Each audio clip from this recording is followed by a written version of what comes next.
Baiklah, pembahasan yang pertama saya akan membacakan biografi Imam Muslim. Imam Muslim bernama lengkap Imam Abu Husain Muslim bin Al-Hajj bin Muslim bin Qaus di Kusyas Al-Kusyairi Nasaburi.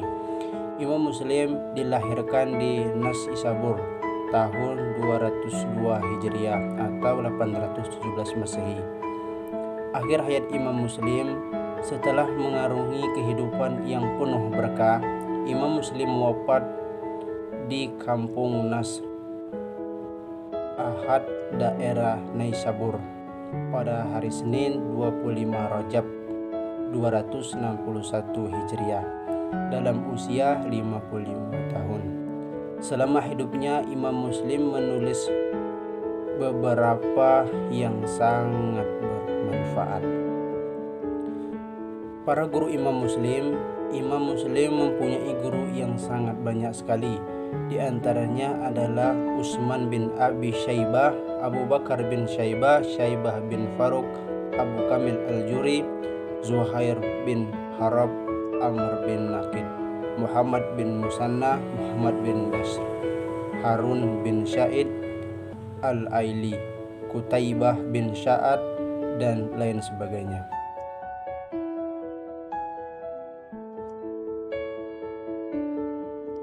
Bismillahirrahmanirrahim. Baiklah, saya akan melanjut tentang pengenalan kitab hadis Muslim. Adapun kitab hadis Muslim itu sangat banyak sekali, ada beberapa, tapi yang saya ambil di sini adalah kitab Sahih Muslimnya saja. Kitab Sahih Muslim ini dibagi menjadi 54 kitab, tapi saya di sini hanya mengambil sekitar 4 kitab hadis Sahih Muslimnya saja. Oke. Baik lagi, saya akan menjelaskan yang pertama tentang kitab bersuci atau taharah.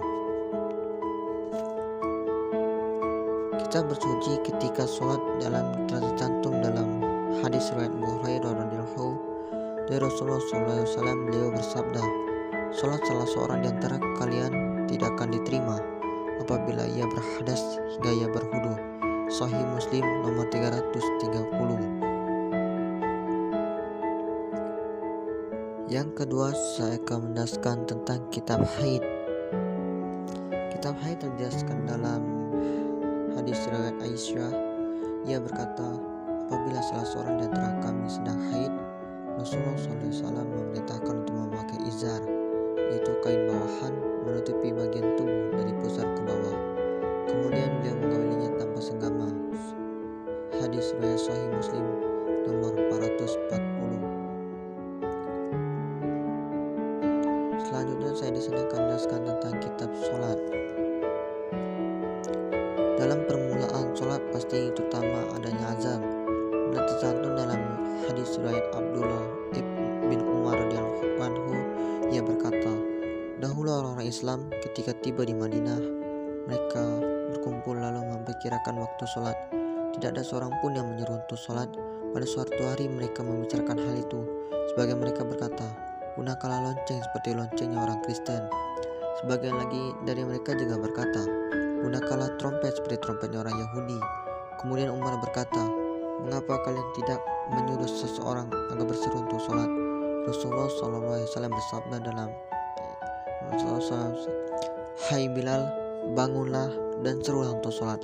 Hadis riwayat Sahih Muslim nomor 568.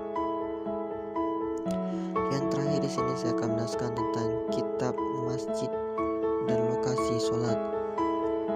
Masjid pertama yang dibangun oleh Rasulullah adalah Masjid Nabawi, yang tercantum dalam hadis riwayat Abu Dzar. Ia berkata, aku bertanya, wahai Rasulullah, masjid manakah yang pertama dibangun di muka bumi ini? Rasulullah menjawab, Masjidil Haram. Aku bertanya lagi kemudian, masjid manakah ya Rasulullah? Beliau menjawab, Masjid Al-Aqsa. Aku bertanya, berapakah jarak waktu untuk keduanya?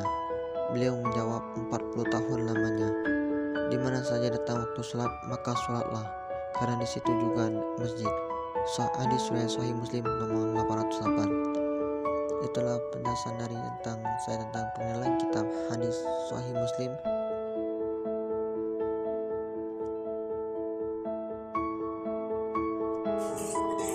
Metode penulisan kitab Sahih Muslim.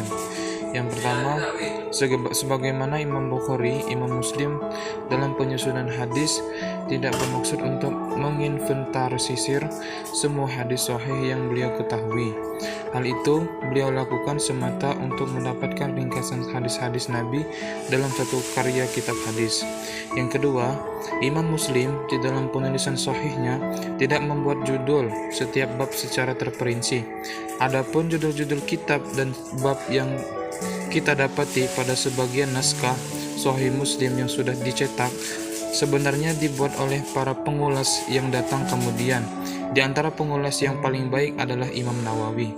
Yang ketiga, mengenai metode penyusunan hadis, Imam Muslim menerapkan prinsip-prinsip ilmu, yaitu ilmu jahar dan ilmu ta'dil, yaitu suatu ilmu yang digunakan untuk menilai cacat tidaknya suatu hadis. Yang keempat, dibandingkan kitab-kitab hadis sahih lainnya, kitab Sahih Muslim memiliki karakteristik tersendiri, di mana Imam Muslim banyak memberikan perhatian pada ekstraksi yang resmi. Beliau bahkan tidak mencantumkan judul-judul setiap akhir dari satu pokok bahasan.